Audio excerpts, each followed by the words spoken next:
just copy the link so I can. Can't even see this. Yeah, on YouTube. So this is the link. If anyone wants to check it. Just copy the link. We want to test it on this way so we can still have sound.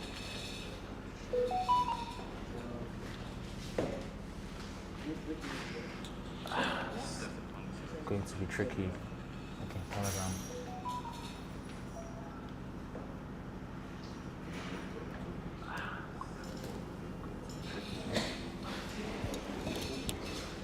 Hello, can you guys hear me? Testing. Can you guys hear me? Yeah. Write it out. Yeah. Just focus on those two. Those two.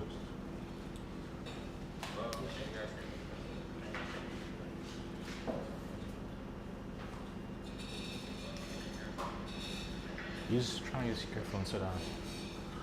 So you have to monitor the screen.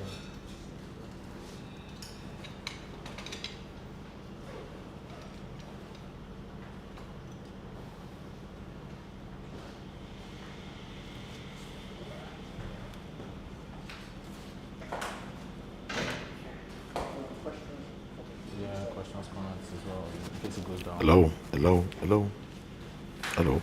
Ensure that you can hear him as well.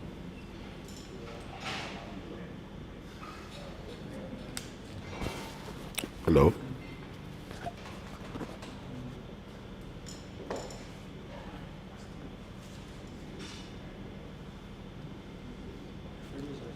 So let me go and stand. So this is where you want to focus on.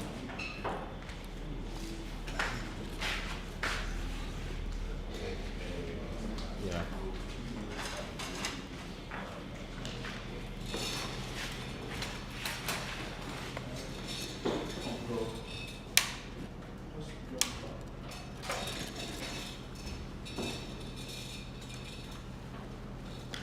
Shit. Just plug it. Just plug it, just plug it.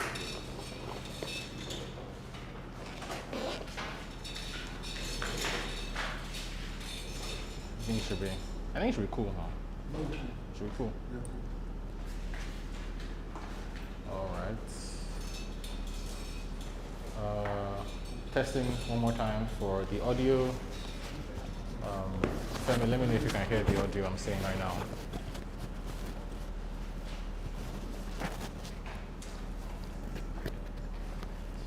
Nice. Hello, hello. All right, let's just get started. But first, let me retweet this stuff so that people who are interested, maybe if you guys can put it in the Rustations group chat as well. It's on the official Twitter. We started.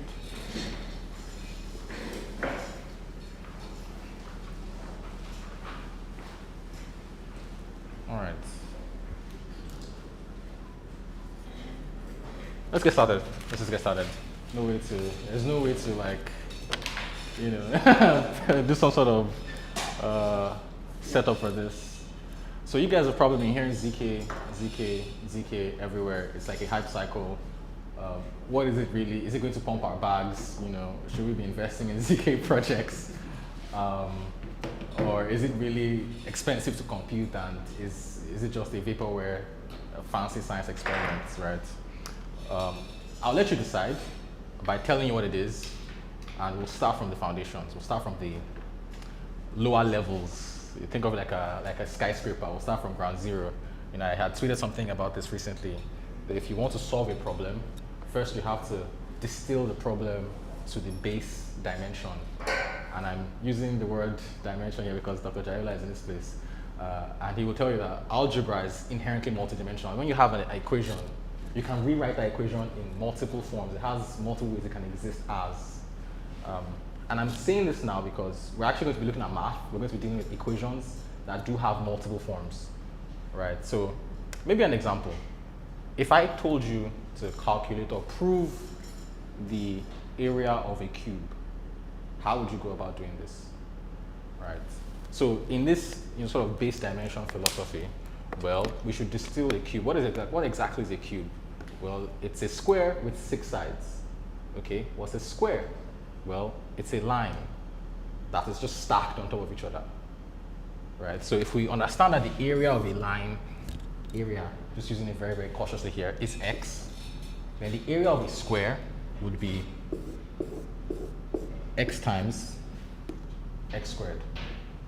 And since we now know what a square is, we can now think of a cube actually as squares that are stacked side by side. And in 3 dimensions, that just gives us the area of a square times x cubed. Now we've derived what the area of a cube is, right? So this is the kind of thinking that we will need as we venture into this whole madness of ZK. So let's motivate the problem. You all are familiar with Merkle trees. That's actually why we picked people who have cryptography Rust experience. You understand what a Merkle tree is. A Merkle tree is a tree structure. You have some root hash, and that root hash is really the pre-image of some other items. We'll refer to them as the leaves. So let's say you have some data here, leaf 1, 0, 1, 2, 3. The reason we need a Merkle tree is because we want to be able to prove that some elements exist in the original set, if you think of it as a set, that the Merkle tree was created from, right? If we just hashed them, we just put all of this into a hash function, in order to prove that maybe 1 was in the set, we actually need everything else. But with a Merkle tree, it becomes log the size of the set, the number of items we need to prove, right? This is good actually, this is really good. But can we do better? In fact, is it possible that our proof elements can be amortized to a single element? Instead of needing log the size, say I wanted to prove that 1 was in the set, I would need this. Rather, I would need this sibling, and I would need this. So I can take the hash of this, so I can get this. I take the hash of this, I can get the root hash, I can compare that, my root hash is the same. Can we have a single proof element? Can you try to imagine how this might be possible, just as a fun exercise? Well, you can't imagine that because there are some primitives that we haven't yet introduced. So let's introduce those primitives. Let's start at the ground floor. First, we will need to understand groups. Mr. Jella just moved. So that's actually his specialty. He studies abstract algebra, and groups are a special kind of structure in abstract algebra. And I know it sounds complicated, but a group really is a set. It's a set 1, G to the 1, G to the 2, G to the n minus 1. This is literally what a group is. Actually, this is G to the 0. But of course, algebra, G to the 0 is 1. Why is this useful? Well, it's useful because there are some things that you can do with groups that allow you to hide information, but we'll not get there yet. Let's define some things. G in this case is the so-called generator of the group. It's some abstractly chosen value that you use to generate all of the elements in the group. So all of the elements in the group can be written as powers of G. This is called a multiplicative group. You must have seen this if you've been researching ZK on your own time. Now G is chosen, and of course the group itself is chosen such that if you take G to the n, you go back to 1. So it's a cyclic group. So there are groups that are actually not cyclic, and I defer to Dr. Jayola if he wants to come in here as well. Yes, I just wanted to, of course, the one you are defining is a cyclic group. You started with cyclic group. And a very simple one, we all know Z, set of integers. 1, if I start with 1, if I add 1 to 1, I will get 2. If I add 1 to 2, I will get 3. If I add 1 to 3, I will get 4. So what means I will get all positive integers if I continuously add 1 to them. So that's what I mean by G being the generator. It's giving me the others. Now in this case now, addition now. But note it also, with minus 1, if I add 1 to minus 1, I will get 0. If I keep on adding 1, I will keep on getting. So if I now begin to, in order to get the other negative ones now, so how do I use 1 to get them? we are now trying to think. You know, to get one, it has to be minus 1, minus 1. So does that mean one cannot give me, it seems one can give me everything, isn't it? So in that case, you see such a group is generated by 2 elements, 1 and minus 1. Okay? Because how do I use 1 to get minus 1 now? That is the question. With the aid of addition only, the binary operation. There's a binary operation underground. Yes, there's some group operation that is defined for the group structure. That's one thing I forgot to add. So depending on what kind of group you have, there will be a group operation that is defined as legal for this, whether it's addition, whether it's multiplication in this case. But let's just focus on multiplication for now. So this property actually is a property of finite fields. So we'll touch briefly, very briefly, on what a finite field is. A finite field itself is also another set. 0 to some n minus 1, where n is the order of the field. Now, there's some cool things about prime order fields in that they've been studied, and if you have a prime order field, it becomes very easy to get the generator for this field. I know we're talking in very abstract terms, but just imagine that there are numbers. This is a number in the real number line, 0 to n minus 1, and this is prime. You know, n is of some prime order. Our group is also prime. So because our group is prime, this allows us to use, I think it's Fermat's first theorem to derive what is the group generator. Now, I'm just telling you all this stuff so that you can go and research on your own time. I'm not really going to be proving stuff. I'm not a mathematician. We have a mathematician in the house. My job is just to guide you through these levels, give you the basics. So any questions about groups, finite fields? In a finite field, you can still do multiplication, addition, whatever. Just a little bit of a note. But if your result overflows n minus 1, you cycle back and start from 0 again. So any x plus y for x that are in the FP, your result z will be mod p. Easy way to think about it. Okay, now we understand a little bit of finite fields. Now, we move on to something more complex. Homomorphisms. Then I just want to add, there are 2 binary operations on a field, addition and multiplication. Yes. We need to note that. For a group, it's just 1 binary Just operation. one, yeah. But for a field, 2. Like your Z now, under addition and multiplication, you say it is a field. You can add there and you can multiply there. If you add any 2 numbers, you will get them there. If you multiply any 2 numbers, you will get them there. So I just want to add that so that we know the difference between a group and a field. So we get into more advanced topics. Homomorphisms. Now, a homomorphism is a function. We'll just say this is a function f. It takes 2 group elements. You know, we call this G1, G2, and it gives you a group element in another group that is not of the input groups. So you can think of it like a mapping. It maps to some target group GT such that the group operation is preserved. So maybe to give you an example, say I have U and I have A that are in the G, let's call it G3. I have some function, it's a black box, we don't know what it does, it's a magical function. I give it to U and A, we'll call it M, U, and A, and it gives me, we'll call this Z. But Z is actually not in G3, Z is in G5 or something, whatever.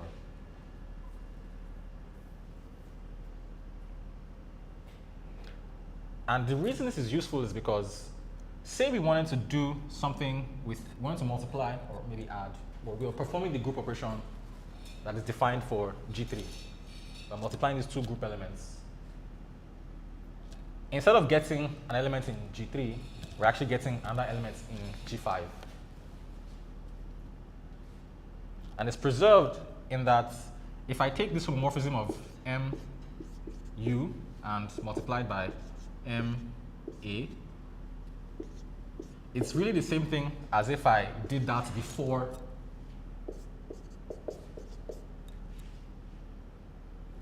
taking the homomorphisms. This is equivalent. If I do this first, I do the group operation in G6 because this is in G3, this is in G5. If I do this in G3, whatever value I get here and I feed it to the M will give me the same value as if I just took the homomorphisms of U and A and then multiply them because they are now G5 elements. And I just multiply them together. So anything else to add on homomorphisms? Yes, the binary operations need not to be the same. I hope we are noting that. I think you use, is it? Yeah, this could be, actually the operation in G5 could be very different from what the operation in G3 is. It doesn't actually matter because they might have very different group operations. It could be addition in G5, but multiplication in G3 could be the reverse. A very good practical example is compare Messi and Maradona. When you have, if you have followed their football life, you will see that you can say they are homomorphic in terms of body stature, in terms of playing style. In fact, there was a goal that was scored by, I think, Maradona in one of the World Cups, I think against England, and Messi more or less imitated the same move. And, you know, people were comparing the two to show you. So when we say homomorphism, when he said structure is preserved, whatever happens here, happens here. I hope you get it. If you look at these two gentlemen now, to a large extent, I can say they are homomorphic. A very good example are identical twins, whereby you can't distinguish one from the other, except the mother tells you something in particular that you will use to distinguish them. So that's just a picture. I'm trying to use some live examples because so that we can have a... We can ground ourselves in reality. So before we move on, do you understand homomorphisms? Okay, good. We're moving on and going up again to a higher floor. So in this place, we will now understand elliptic curves. Now that we understand groups, we are now equipped actually to understand what an elliptic curve is. An elliptic curve is a set of points. A set of points, x and y, that satisfy some algebraic or polynomial, algebraic expression of a polynomial. Usually they look something like this: x plus a, b, I mean, this probably there seems to be ax plus b. Yeah, thereabouts. So it's a set of points. You can just think of this generically, you know. The elliptic curve, you can actually pick any random x, any random value for x, right? So you put it into this equation, you get your y. You get your y points. And conversely, you can pick any random y value, put it into this equation, you get your x. So ideally, a and b are constants. So they are defined differently for different elliptic curves. You've probably heard of SCCP, KR1, BLS, all these different elliptic curves. They all have this same structure, same equation. They call it the short Weierstrass form. So maybe I'll write that down as well so you can look into it. Weierstrass form. That's this equation really. And all of the points on the curve must be a solution to this equation. If they are not a solution, then those points are on the curve. They are invalid. Okay. Now, the cool thing about elliptic curves is that actually this set of points form a group such that we will pick some random x and some random y. I mean, it has to be on the curve, obviously. And then under the group operation of the elliptic curve, actually you can do elliptic curve addition. So if I have some x1, y1, I can add that with an x2, y2, and I get some x3, y3. I can do, yeah, so I can do this. This is basically addition.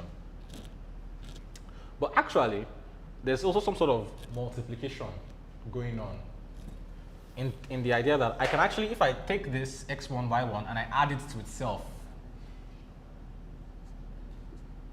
what I've really gotten is still x1, y1 raised to power 2. So if I keep doing this, just like Professor Jala said, if you keep adding it to itself, you are generating elements in the group that is formed until you come back to what is the point at infinity. They call it the point at infinity in the elliptic curve. I'm not really going to go into what the point at infinity is, but just note that down. And that is really the identity element, or the one. You know, when they say identity in terms of abstract algebra, it's really any element that when you multiply it by a, you know, just gives you a. And the other way around. And the other way around as well. So the point at infinity is a point such that if you add it with any point, it just gives you that same point back.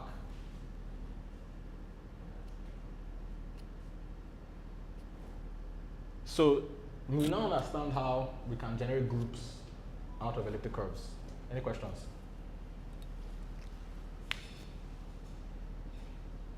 I'm going to assume everybody understands. What does growth? What's growth?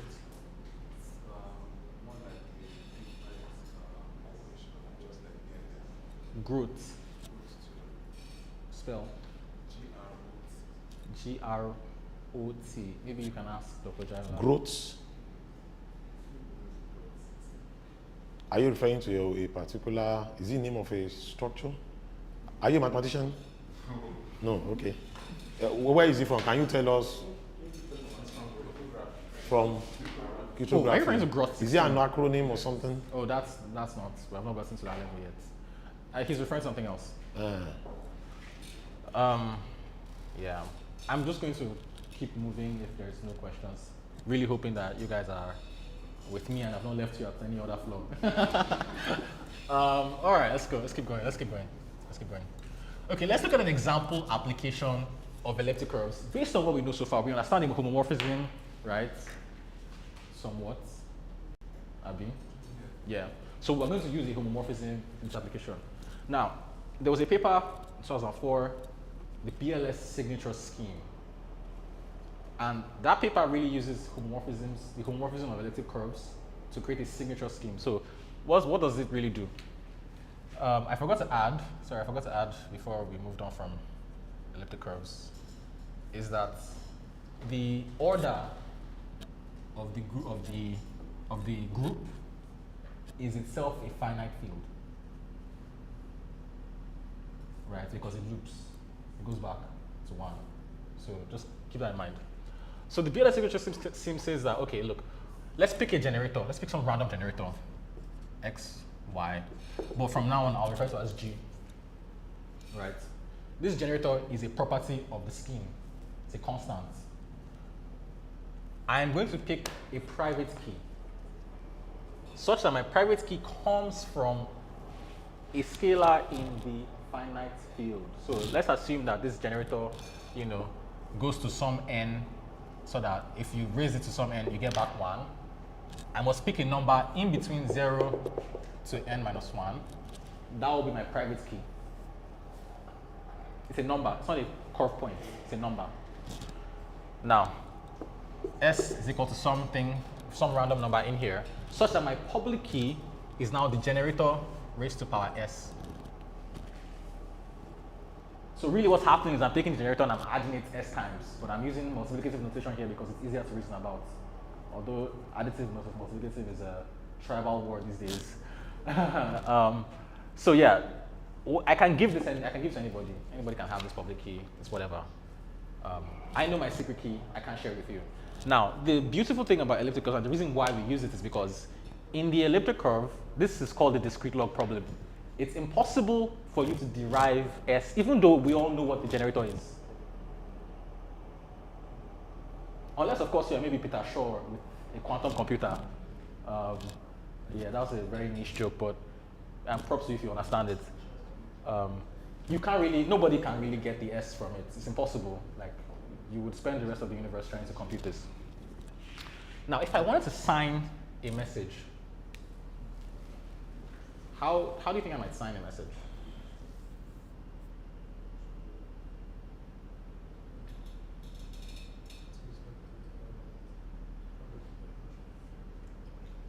Given that my public key is S.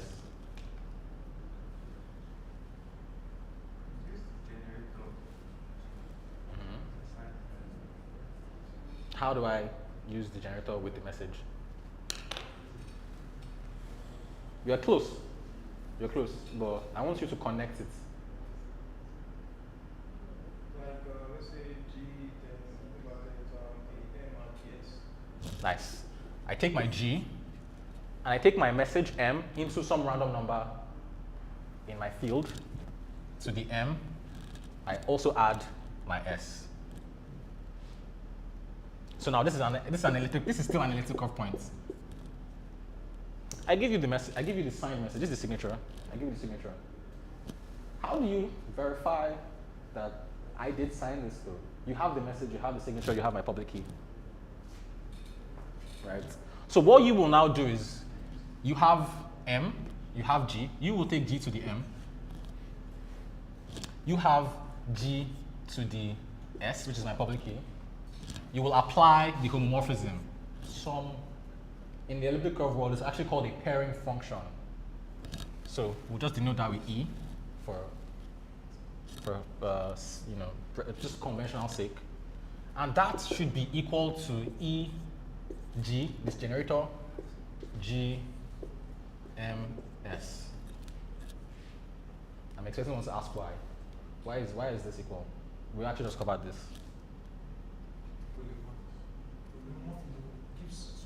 Exactly.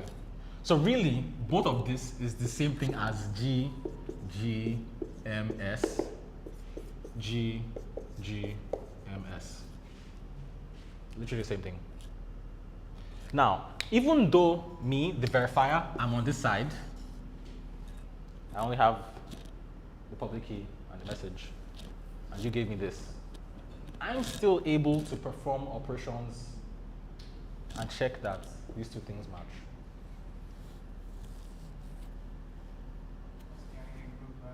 Yes, because they're in a group.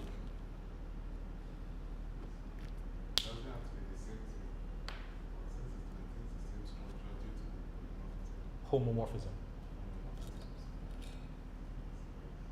But then you're not like taking into account the operations So we're not really talking about operations because in this case, really, it's multiplication. We're multiplying these two things. But the thing is, in an elliptic curve, you actually don't multiply. You can't multiply 2 points. That would be trying to multiply 2 vectors. You can only take a point and scale it by a scalar, some x. You can't really, try to multiply by x, y. So what's happening is you map this point to an item in another group where you can perform the multiplication.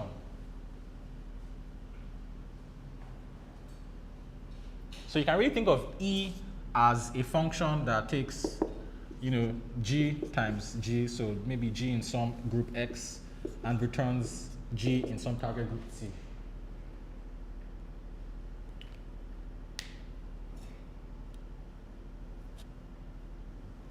But I just want to clarify on your homomorphism is from the elliptic curve to itself. The homomorphism you are using here, is it from the elliptic curve to itself or from the elliptic curve to any other group? To another group. To another group. Okay, all right.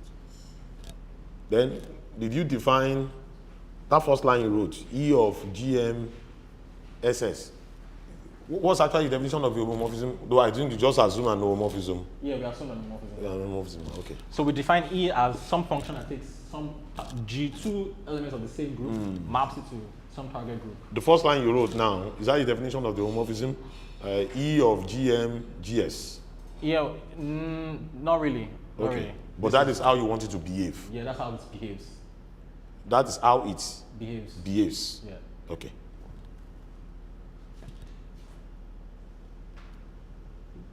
Now, So, now that you understand how all of this stuff works, for your own fun, on your own time, go look into the elliptic curve Diffie-Hellman, and that's also another application of elliptic curves. But I just thought signatures are more practical because you can understand how that works. Diffie-Hellman. Diffie-Hellman.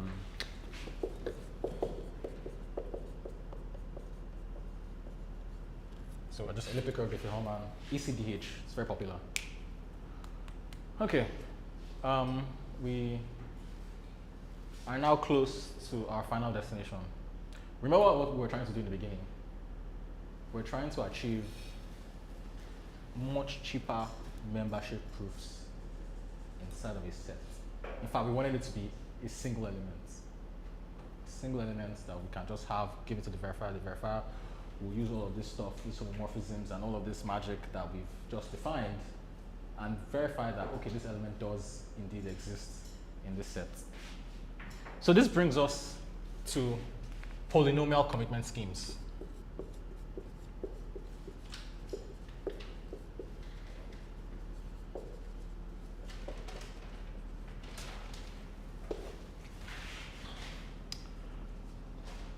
Now, there's a lot of different kinds of polynomial commitment schemes. There's FRI, there's KZG, there's a war going on Twitter right now to which one is more efficient.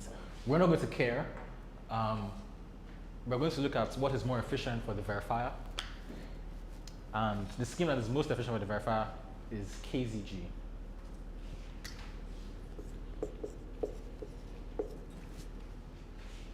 So, in order for us to even dive into polynomials, let's take a step back, recall some fundamental algebra.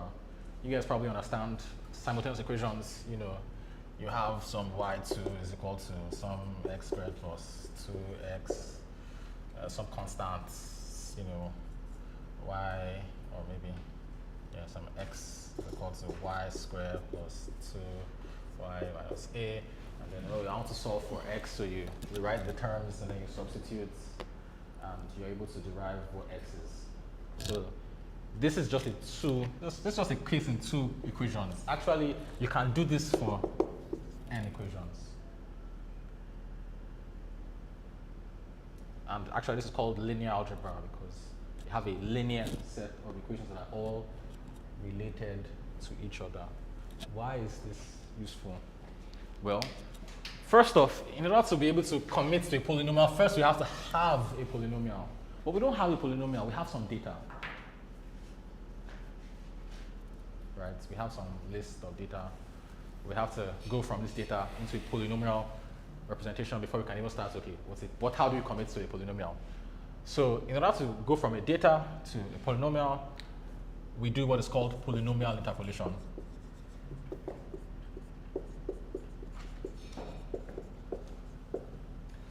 There's different ways to do this. I guess the most popular one is Lagrange polynomials. I mean, not really, no one uses Lagrange polynomials in production. I mean, in software, it's just a nice mathematical, it allows you to illustrate what is going on, really. And really what you would use in software is what is called the FFT, the fast Fourier transform. Now, remember the set of linear equations I drew earlier? The FFT is a way to compute those set of equations much faster. And yeah, we'll get into all of that later, but polynomial interpolation, okay, go ahead. So the ways we can achieve polynomial interpolation is using either the Lagrange No one uses this. You use an FFT, typically. in software. Yeah, in software. If you're trying to use this, your software will be very, very slow. Why? So this has a complexity of n squared, whereas this has a complexity of n log n.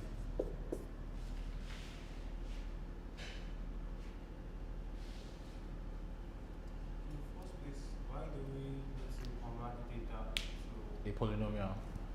Let's not answer that yet. We'll get there. Let's first of all understand how to go from data to polynomial.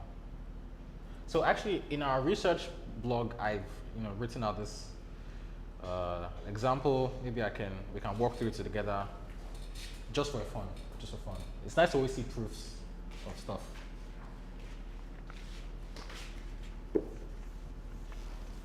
And this also show you why naive polynomial interpolation will give you n square complexity. So let's say we have a set of points. Well, not really a set of points. Let's say we have some data really. 1, 3, 9, 27. This is our data points, or our data in general. We want to go from this to some polynomial. Well, there's something called the Lagrange polynomial, which is really a way to rewrite some data as a polynomial. So the Lagrange form really just says that if you have some data, you can rewrite as a polynomial such that it's really a sum up to your n minus 1, and maybe you have I equals to 0 here, and then you have what is the Lagrange polynomial at that point multiplied by we'll put x here, of course, multiplied by your y of I.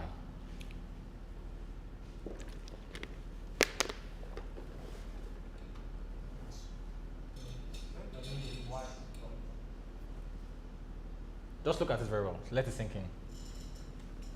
Actually, you can come to understand what we're doing, really. What do you think this polynomial should do?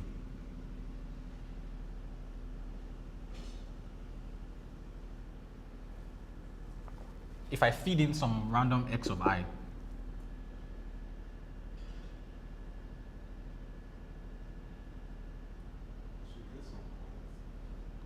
not really. This is start with left points. Right now in algebra, this is the terms of this is the polynomial. Forget this one.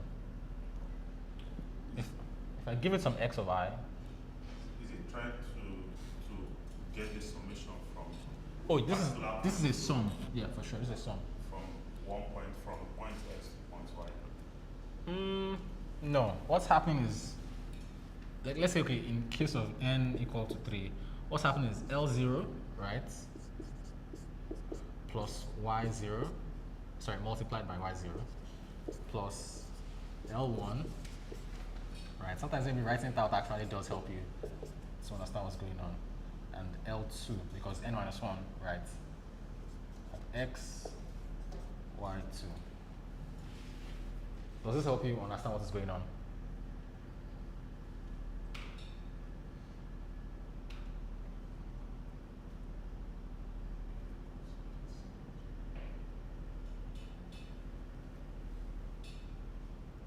Okay, maybe I can help you more. Assume that at any L of I of x of I equals to 1, and any L of j at x of I is equal to 0.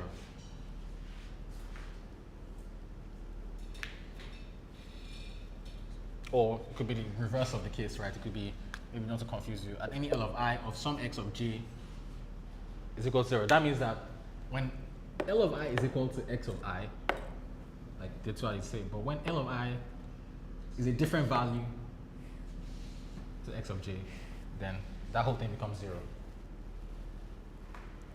Do you now see what's happening? Anybody else?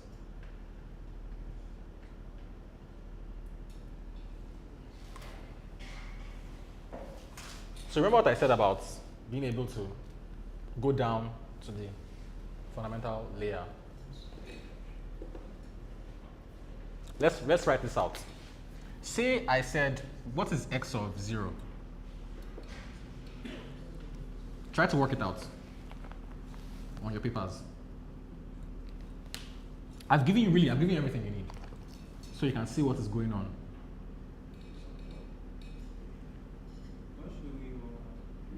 Work out this for x of 0. What do you get?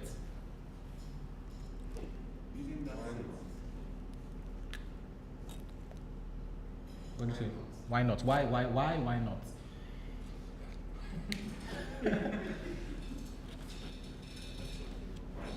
Yeah,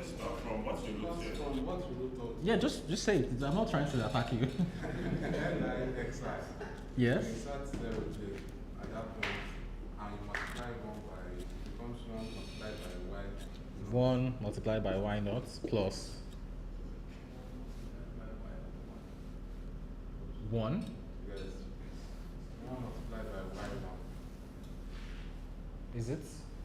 Because at that point, Li. This is x0. We are solving for x0. Okay. So that's going to be L1 x dot y1.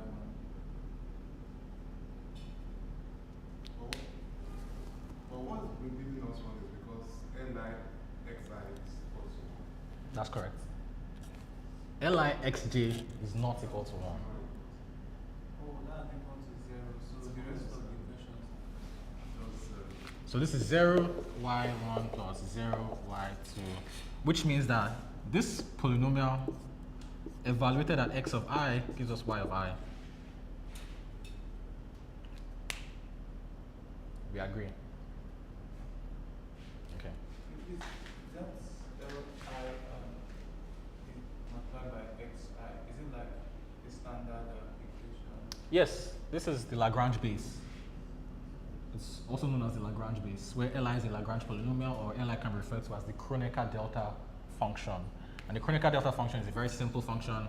Ij gives you either 1 if and only if I is equal to j, and it gives you 0 if and only if I is not equal to j. So you can think of this Kronecker delta function as a kind of trait. It says, for those of us who are in Rust, you would imagine that the Lagrange polynomial implements the Kronecker delta trait. Mathematicians like to generalize, you know. So this is that generalization. But please, the Lagrange polynomial you express, is it supposed to be in 2 indices, ij, because, or just one? It's only one index. This is the only I only define I. Okay, so how did you come about Lixj? Oh, Because that seems to be confusing them. for them. Oh, I see. Yes. And well, I was trying to illustrate that the value at x here is the same, but at this, it's not the same. Yes. So I guess that is what is confusing them when you were doing the computation. Because they were wondering, because you know you just want index I. Yes. So they were wondering when will the index of L subscript, I. when will it not be equal to the index of Y subscript? I see. That was what was confusing majority. No. I hope I'm right.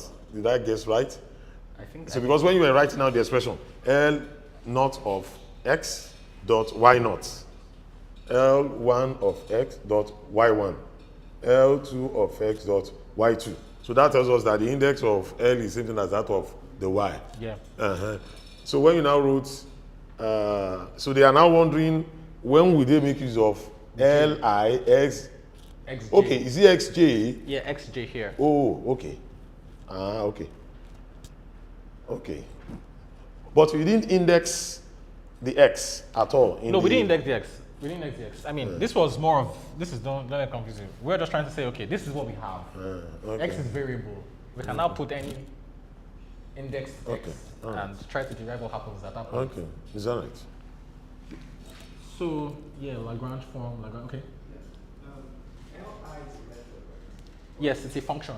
It's a function. Is it the same function we're dealing with? The L of x? The L of x is a polynomial. I mean, they are both polynomials, but we care about this outer polynomial because somehow we can use it to describe some data. So that's what we're getting to actually.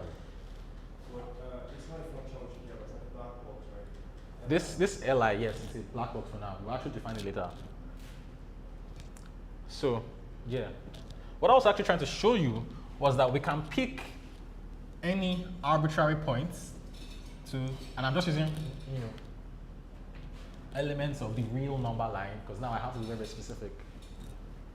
We can pick any arbitrary points, and actually the fundamental theorem of algebra says that for any arbitrary points, there is a unique polynomial that describes these points.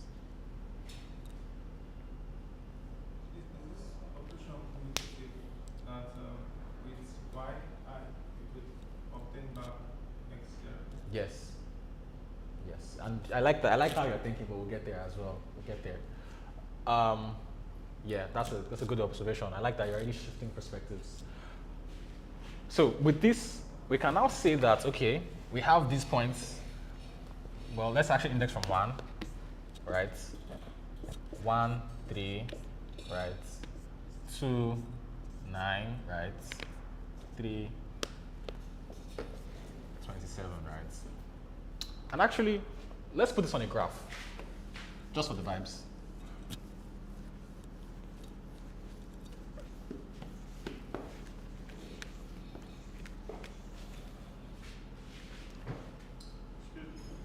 Yeah, go ahead. From what you wrote here, if I'm looking at the order of what you wrote. Sorry, this is the first rough. one is supposed to 2, okay. 3. We can actually use any arbitrary points. It doesn't matter. You can make this 4 if you so desire. Any arbitrary points. It doesn't really matter. So, right? And yeah, for sake of brevity, I'll index this in terms of 5. So 0, 5, 10, 15, 20, 25, 30. Right? So at 1, and let's actually do this as well. 0, 1, 2, 3, 4. So at 1, we know that our point is somewhere around here. Right? At 2, we know our point is also somewhere higher. 3. At 3, we know our point is somewhere here. 9, okay? At 4, we know our point is somewhere, here. And this is kind of, that's the line for the polynomial elsewhere. But what we want is that we have these points. We want a polynomial equation that describes these exact same points. So let's work it out. And in this, first I will introduce what is the Lagrange polynomial, the definition of Li. Now, remember what Li is supposed to be. Li is supposed to be 1 at x of I, and it should be 0 at x of j. So the Lagrange polynomial L of I of x is really the product of n j going up to, starting at 1, for every I not equal to j. As long as, well, j starting at 1 for every j not equal to I, rather. So this is x minus x of j over xi minus xj. You can already see how this would happen because this is a product that omits I. Like you can think of it as a loop. But we are omitting I in this loop. This loop goes up to n. So let's work it out. Let's work it out. We have some points. Let's work it out. For the sake of brevity, let's define L0. L0 is x, right, minus 2 xj. Why? Does anyone know why?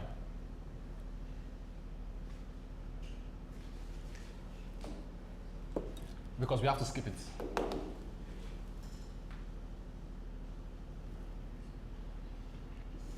Over, actually this is actually a very long product, but let's just keep going.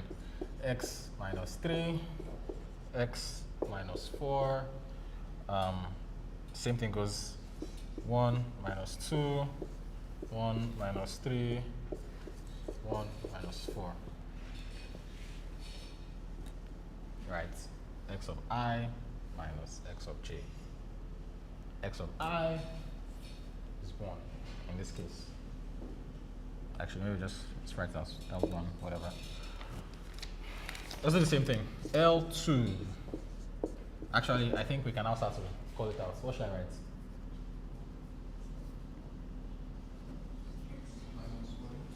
X minus 1, yes. X minus 3, yes. Yes. Uh-huh. Is it 1? It's not 1. What is it? 2. 2 minus 1.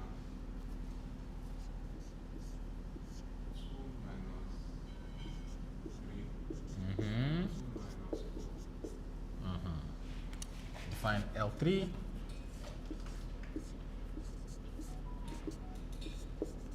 Yes. X minus 1.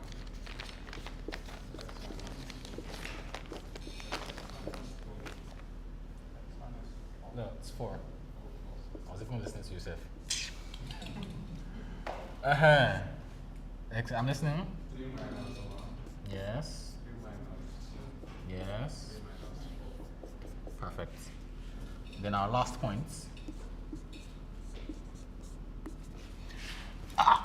My knees. Damn. Okay, let's keep going. X minus 1. Yes. X minus 2. Yes. 3. Uh-huh. 4 minus 1. 4 minus 1. 4 minus 4 minus 3. Now let's pick out one of them and just see what happens. Right? Say I said, what is this? What does this give me at 2? 2 minus 2. 0. The whole thing is now 0. It's like a nuclear option. Let's pick another random one. 3. What if I evaluate 3 at 1 or I don't know 4? This is 4 minus 4. That whole thing is now 0. But what if I evaluate this at 1? 1 minus 2, 1 minus 3, 1 minus 4. Do I need to do the rest?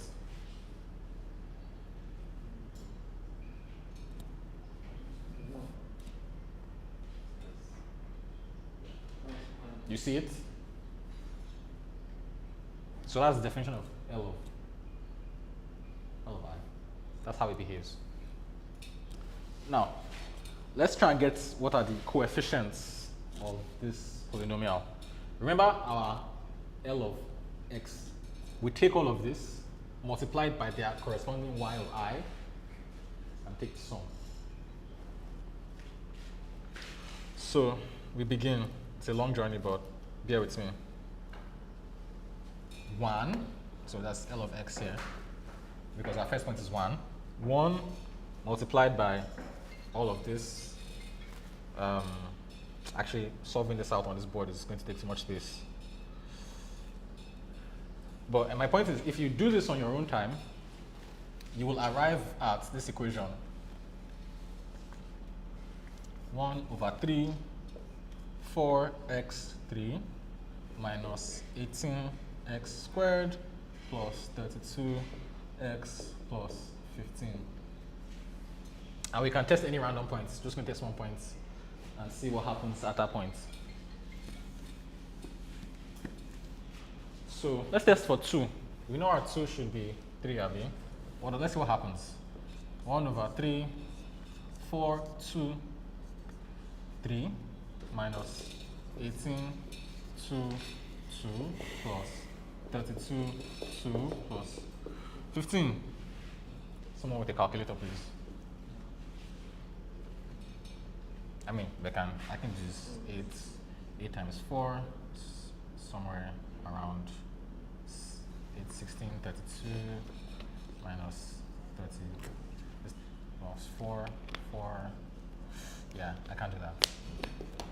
Plus 64 plus 15, this is all over 3. 18 times 4.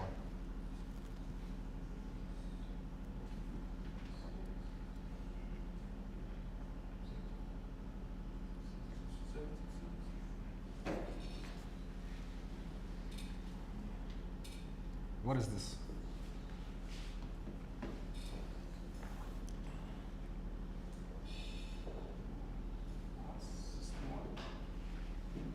$61.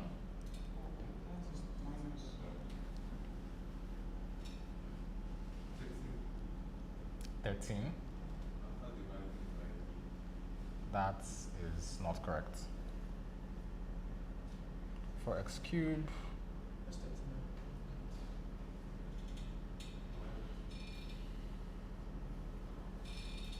this whole thing should give us 3.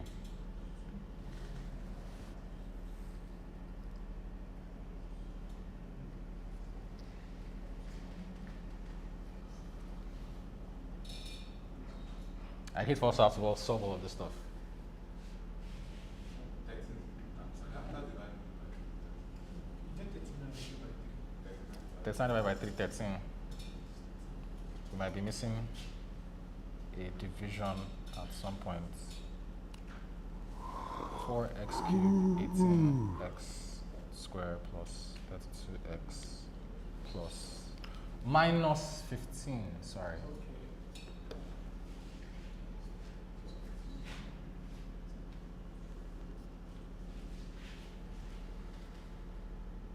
Minus 15.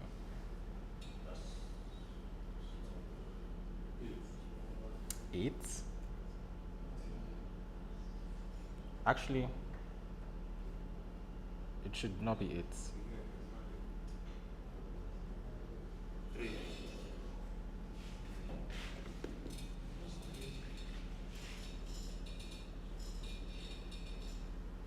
Any questions?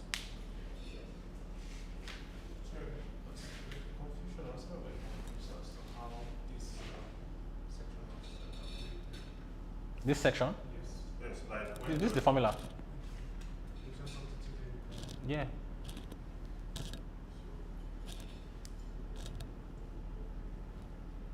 at L1 into X. L1 in 2x. Where L1 into X, like L1 here, okay. yeah. With x is a variable. Xj is the jth x in this series, from going from 0 up till n, where we say that this is like every step is j. Okay. But we know that our j cannot be equal to I, so we must skip it. Okay. Which is what gives us this equation that evaluates to either 0 or 1, giving, Well, you say skip it. yes, skip, omit, abandon. You do 1 minus 1 is 7. Okay.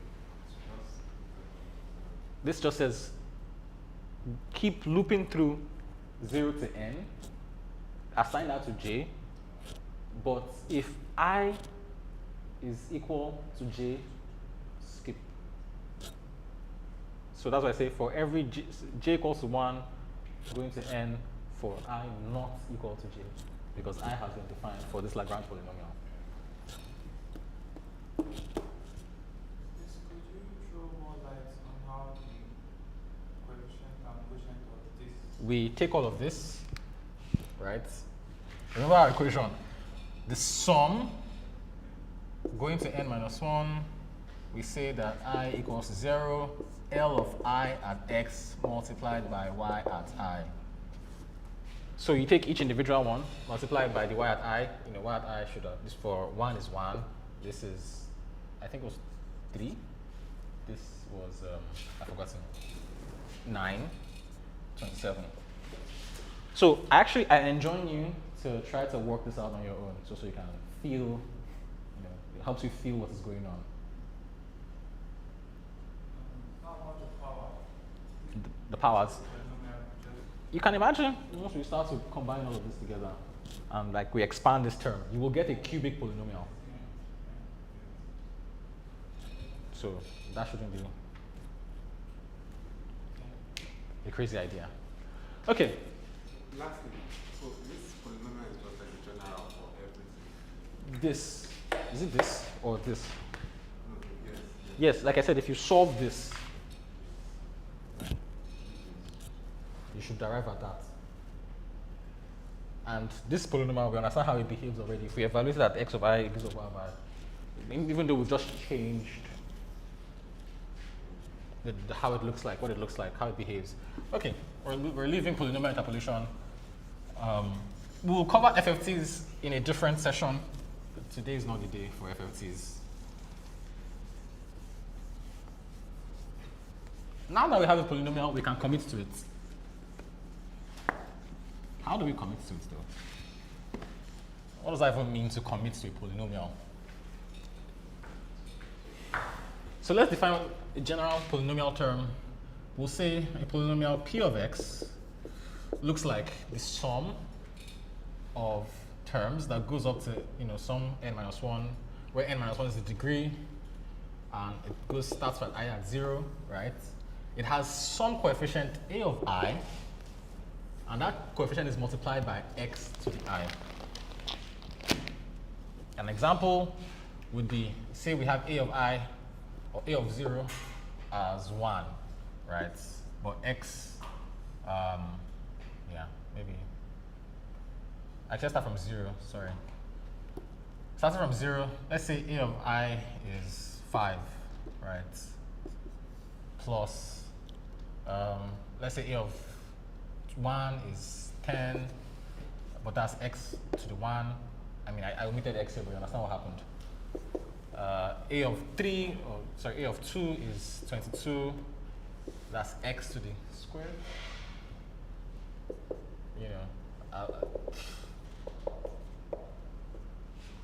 Right? There will always be a constant term.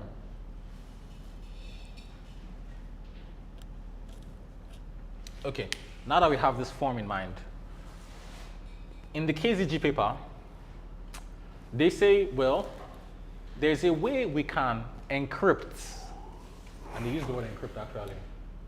We can encrypt a polynomial that describes some data. So really, we are indirectly encrypting that data through the use of elliptic curve groups. Now we bring back our generator. We have a generator, let G be a generator of some elliptic curve group. First, we have to perform what is a trusted setup. We'll pick a random S. S is in the finite field of the group. It's a scalar.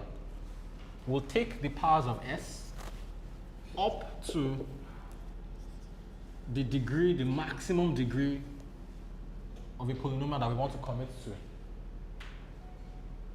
So if we want to commit to a cubic polynomial, then our D will be 3. If we want to commit to a polynomial of 1 million, then our D will be 1 million, right? And then we take G to these powers, to the S. So this is called the common reference string, universal reference string, whatever. It's a property of the protocol. You remember how we defined the generator and we said that was the property of the DLS signature? This is now a property of this protocol, right? Why do we need this though? Well, because they are indexed in terms of the degree of the polynomial, what we will do is we will instead now write our polynomial p of x, or a commitment to it, to be computed as such. N minus 1, I going to 0, G to the S to the I, X, I.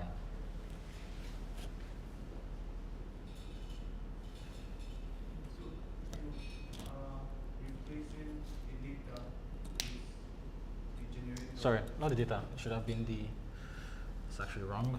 This should have been A of I. What's actually happening here is that it looks like as if we are evaluating the polynomial at G to the S. Initially, G to the S is already a representation of a G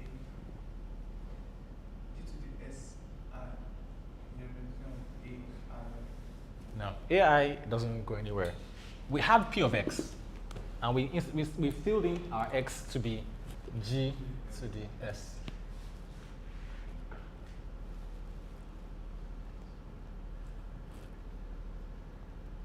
Just like passing in G to the S back into it.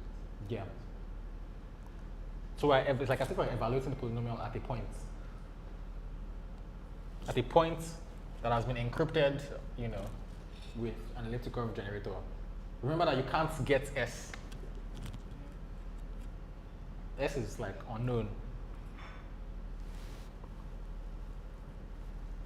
So when you take the sum of all of this, right, you can really rewrite this as G to the S at I, right, AI. I mean,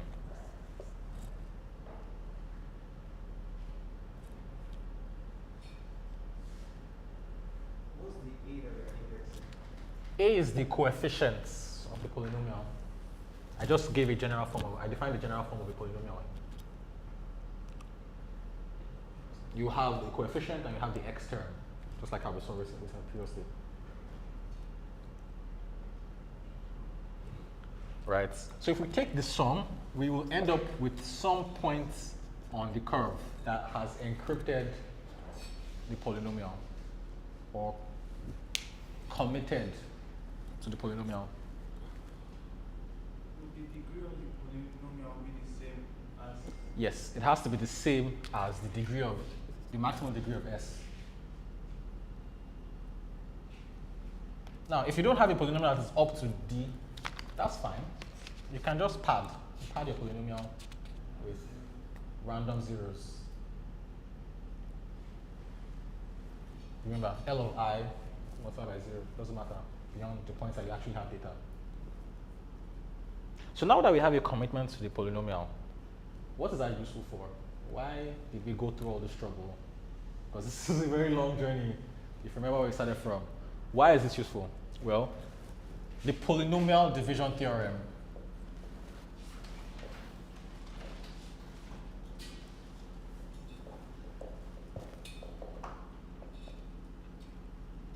And maybe Dr. Janiola wants to take this one. Division Theorem. theorem. P over D. So, given some polynomial P of x, right? If you evaluate P of x at some x of I and it gives you 0, then it means that this polynomial can be divided. And what a polynomial really is. Okay, you want me to take that? Yeah, you can take it if you. Okay, I'll just.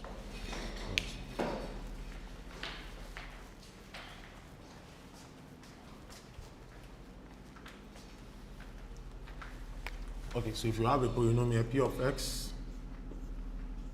you can always write it as the product of a divisor times a quotient plus A remainder. a remainder. Just like what happens for integers. 10 divided by 3 will give you 3, remainder what? Remainder 1. How do we achieve this? 3 times 3 plus 1. So also for polynomial, P of x, a polynomial. So this is like, this your 10 is the divisor is 3, yeah? The quotient is 3. What you get is 3. Why the remainder is 1. So that's what we are saying. So what we call the theorem, remainder theorem, now says is if you use, let's say, a term like this, a linear term like this, to divide this polynomial, okay? The remainder you will get, the remainder you are going to get, when you use this to divide that, all right? Actually, you can consider this as a, you equate this linear expression to 0, you know this is going to imply x equals to what? A. So the remainder, when you use it, what you are going to be left with, the remainder you are going to get, is going to be equal to, so if you do P of A equals D of A times Q of A plus R of A. So what are you going to be left with? Don't forget that with this, you are actually, if this is a factor of this, you know, when you say factor, divides. at least if it divides it Without remainder. without a remainder, you know, you are going to have this one to be 0. Yes. This will be 0. So that means it will just be P of A equals to D of A times Q of A. That is, for example, 10 equals to, I'm just using this 5 times 2. You have it absolutely in this particular manner. But what of if it does not divide it? The question is, what is going to be the remainder?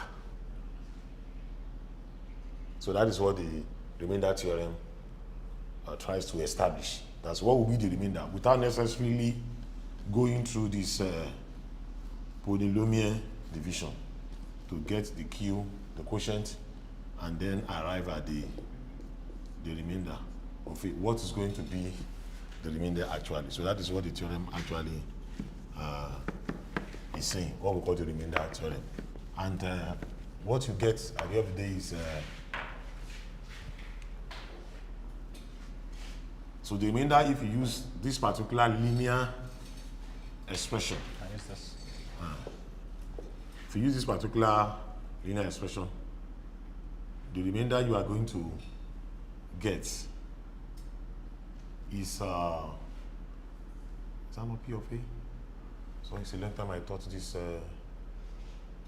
remainder. Sorry, let me confirm because I don't want to. Actually, we can skip the remainder. Just a minute, let me confirm. So that I don't say I'm supposed to say. So we can actually skip the remainder because we are going to be dealing with quotients that are perfectly, or divisors that are perfectly dividing P of X. So maybe to expatiate more on what he said, say we have our formal equation L of X at I is equal to Y of I. We can rewrite this, right, so that L of X at I minus Y of I is equal to 0. And then this expression is now divisible, given what Professor has said, by X minus Y at I. It's divisible by it such that if you divide, this is L of X, so not L of I. It's divisible by this and it gives you 0. In fact, you can rewrite, you can rewrite this as Q of X, the quotient polynomial. In fact, you can rewrite L of X in terms of is equal to the quotient polynomial, multiplied by X minus Y, right? I mean, I forgot to put the yi here, really. L of X at I minus yi. This is the same thing.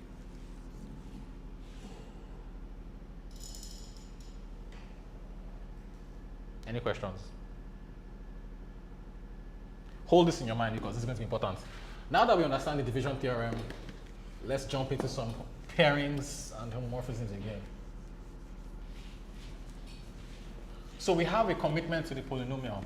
Okay, so it's just Q of P of A itself. P of A itself. So Exactly. the remainder, that R of A is just P of A itself. Yeah, exactly. So if you remove it, then you get the perfect divisor. Because the divisor D there is X minus A. Yeah. So now that we have a commitment to this, you can think of this commitment as this.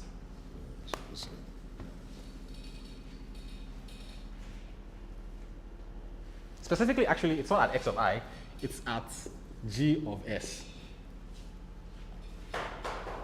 Right?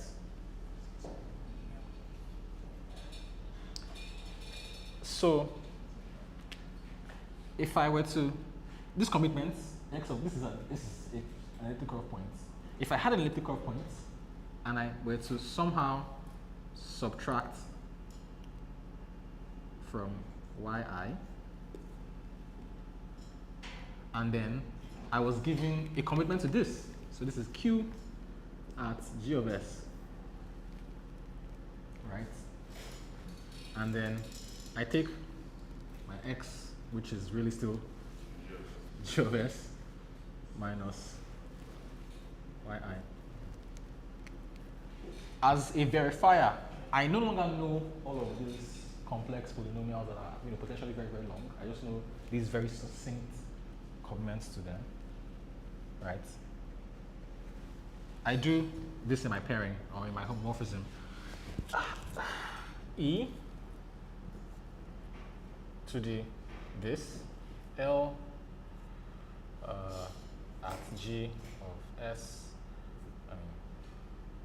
over G to the Y of I, because I can't, this is actually subtraction. You can't divide polynomial like curve points. So we have to subtract. And I put my generator here, of course. Right? Should be equal to E Q at G of S, right? G of S divided by G Y.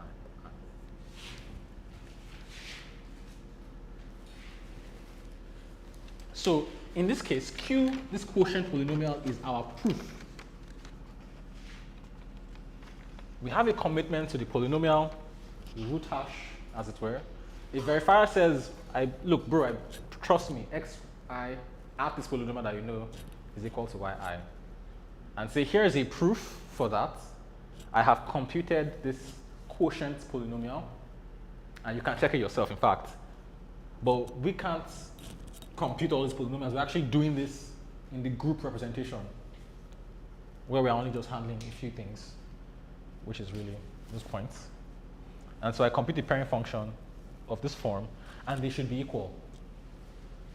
And if they are equal, then that is the proof that, yes, I believe you, y of I at this x of I is the value. So now, we call our Merkle tree. We no longer need log n proof elements. We just need 1 point. In fact, this is where it starts to get really interesting. I can actually prove multiple points with a single proof element, and we can expatiate on this. You see, because the divisor, and this is the theorem, right? Like, if you have a polynomial that is divided by this, you always have a quotient polynomial for that division operation. So I can actually put x at some other y again, and I can do that for any x and y. P of x, so theorem. P of x can be divided by any polynomial, ai up to x minus a n. So this is like a multiplication.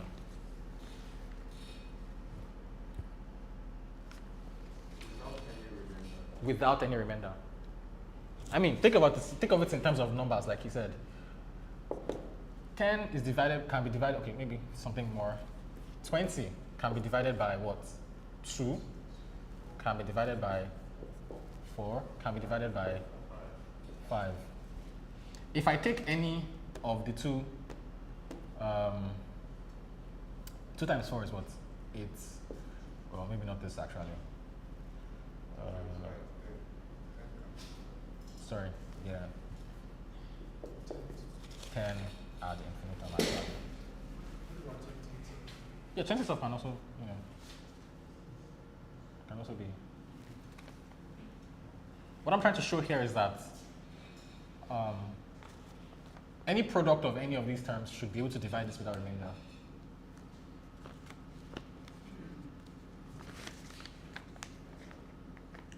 Okay, are you talking to me? I Yeah, you can also step in. You said it's because of my site I came to check. Yeah, I was talking about how we are just using one term for the quotients, but actually we can use any n terms for the quotient. For the quotient. Yes, because a polynomial can have more than, depending on the order of a polynomial, the number of factors of a polynomial is determined by the degree of the polynomial. Actually, let me check something. If a polynomial of degree n, that means you are expecting n factors. So it's possible that you have, so by the time you use a particular factor to divide it, it will give you the product of the other ones. So if I pick one of the other ones and I use it to divide it, it will give me the product of the others, including the one I used the other time. Well, will the quotient remain the same? The quotient will change, of course, depending on what the divisor It will is. change. And they will be in form of product now. You know, sorry, you will get polynomial.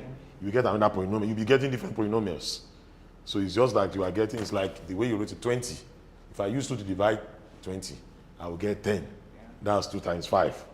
If I use 5 to divide 20, I will get 4. That's 2 times 2.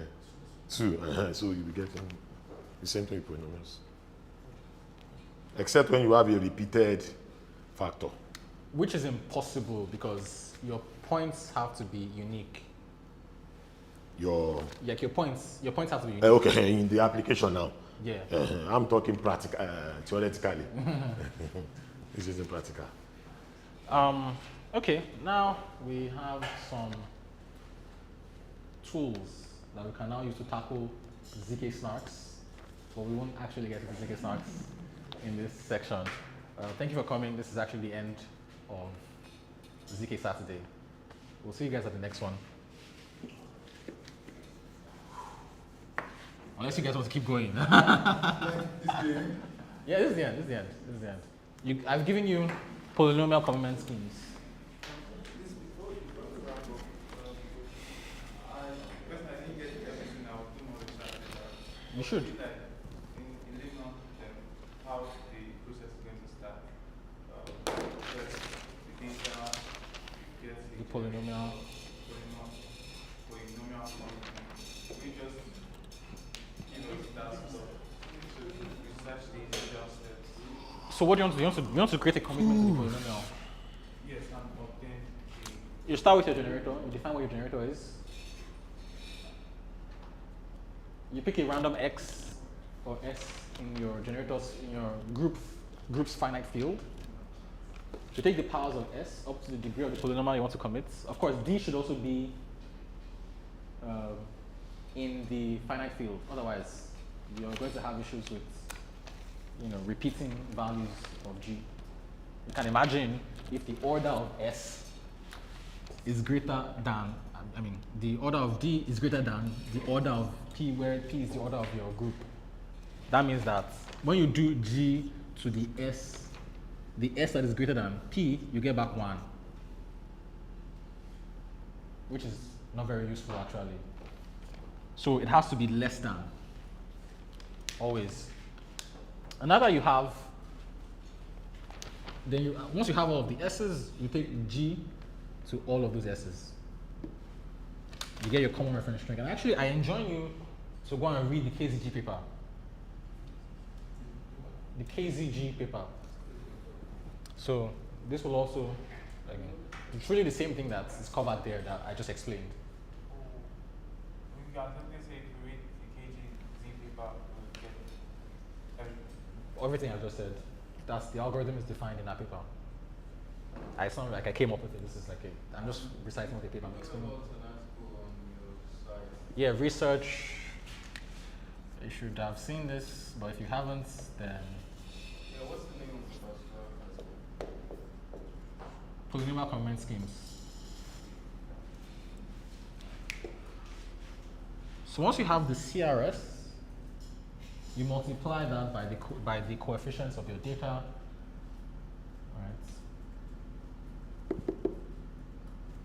You take the sum of those multiplications, you get a single point, a single x, y.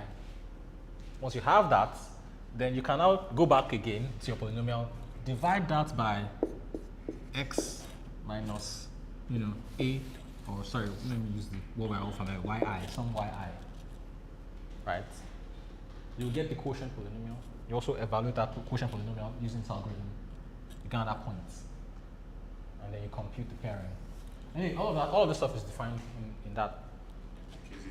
In the KZG paper, also in our article as well, which tries to expatiate more on what's happening. And you can actually try to compute this on your own. Lots of people have actually done so, and I enjoy you to do the same as well. There's lots of libraries you can do this with. You can do ArcWorks. You can do ZK Crypto. I think that's another library for finite field arithmetic. You can also even do Lambda Works as well. They have a library for finite field arithmetic and elliptic curves. And you will see all these methods. There's a method in those libraries to give you a generator. And if you have a generator, there's multiplication defined on those types, so you can just multiply by anything within the scalar field. And then you can really do all of this stuff. There's also polynomial library, I think arc poly, which you can use to represent polynomials in a program, in memory, as long as you know what the coefficients of the polynomial should be. So yeah. So I don't want to go deep in the protocol because I feel like it will be too overloaded. So you need to go home and solidify all of these things that we've just talked about. So I want to know how do people participate online, because I'm not based in Lagos. We have a stream going on right now, I think. How many on the stream? Any questions from the stream? All right. So, my question is, what is the yeah, this is all very experimental, but I would like for us to have Dr. Jayola around, so really depends on his availability, and he comes from OAU. So we will announce again, but of course next time it will be well planned. He just kind of showed up impromptu and was like, hey, let's just gather around, talk about math. That should be fun. I mean, it's fun so far, right? You get back again. Go ahead. I'm not sure it's described, but when you want to generate the CRS, that's when trust is Yes. And when you're doing trust discipline, you have like hundreds of people participating. There's algorithms to do all of that so that no single participant learns what the value of S actually is. Because if you do know the value of S, then you can actually just take G to the S by yourself and generate an invalid proof. So I just like to know why there's Yeah. So this is really more, like I said, an introduction, so that you can go on and research. You have something as a foundation to do your own research on and play around with. Now, if you were to see a KZG library in the wild, you would actually understand what is going on. Oh, we're supposed to do polynomial division somewhere. We're supposed to compute a pairing somewhere, right? We're supposed to do the commitments somewhere. And the commitments is actually what they call a multiscalar multiplication, an MSM, because you have scalars, which are the coefficients of the polynomial, and you take those to elliptic curve points.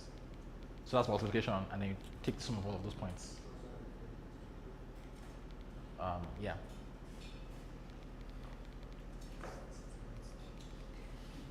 This is why I said we should stop here, because there are actually more complex stuff that we will do that is done with these primitives, these commitments and openings to these commitments that actually make up a snark. So solidify your understanding of these commitments. And there's actually different kinds of commitment schemes. There's IPA, we just actually looked at one. There's IPA, there's FRI, there's tons, man, tons. So, This one that has the cheapest verifier. so these are sort of like focuses on the verifier. Yes, we want the cheapest verifier possible. The prover we don't care, let them melt down their servers computing the proof. As long as we only have a single element and the verifier has to compute to validate the proof. The proof is constant. No matter the size of the polynomial, no matter the size of the element you are opening, it's always a single point. So basically, the stronger knowledge you have on cryptographic primitives, easier it is for you to get the knowledge. Yes. That's why we have to start from the beginning, work our way, elliptic curves, define all these different properties that they have, homomorphisms and all. So we see how we can combine all of them into a protocol. We have one question online. The person asked, how can this be applied practically in tech? So Practically. like more examples. I mean, we can replace our Merkle trees now with polynomial commitments, right? Say we had a Merkle tree that meant, for instance, yeah, airdrops. Airdrops are a fun thing these days. You interpolate the addresses of the people you've whitelisted. You get a polynomial. You commit to that polynomial. You put that on chain. Now anyone can generate a proof that I'm part of this list. And they do so using the cheapest proof possible, a single element. And they prove that on chain, and they get their airdrops or their NFT, whatever the case may be.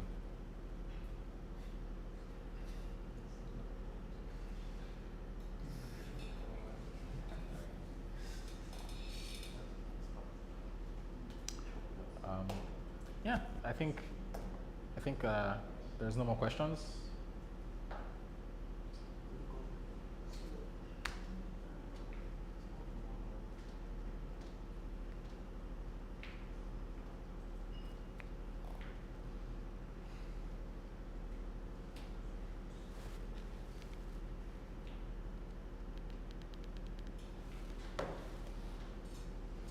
All right. So we would, of course, be doing other kinds of sessions. We'll be doing blockchain sessions beyond just cryptography and ZK. This was, just like I said, because we had Dr. Jayala around, it was an opportunity to dive into some math, catch some vibes. I think we did catch some vibes, right? Yeah. Don't worry. And the thing about like math and maybe math in general is that the more you do it, the easier it gets. Usually you start off and you don't have anything in your working memory. And it's like, you have to start putting all these things in your working memory. And of course, the more you practice, you read, you research, the more they start to solidify in your working memory. And then you can now start to like approach more complex things.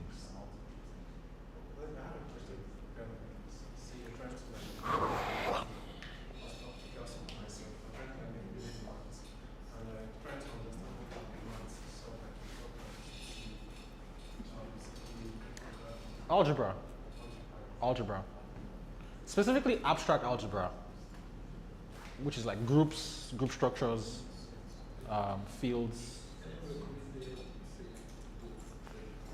Now, I can't honestly recommend you, because honestly, I'm just going off of all of the math I learned in high school, right? Solving simultaneous, like it's all just linear algebra. Yeah, simultaneous equations really. It's all just simultaneous equations. As long as you know how to manipulate equations, you know how to rewrite equations, you don't really need much really. What you might not need to know, you might need to know now is all of these esoteric group structures, esoteric algebraic structures like groups, finite fields and stuff. But beyond that, that's all you really should care about.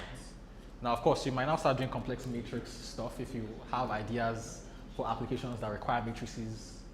Then that's still linear algebra, right? So it all depends on what you're really doing. It all depends on what you're doing. It's not that the snarks themselves require this specific kind of math. It's what you want to do with it that will require the math you need.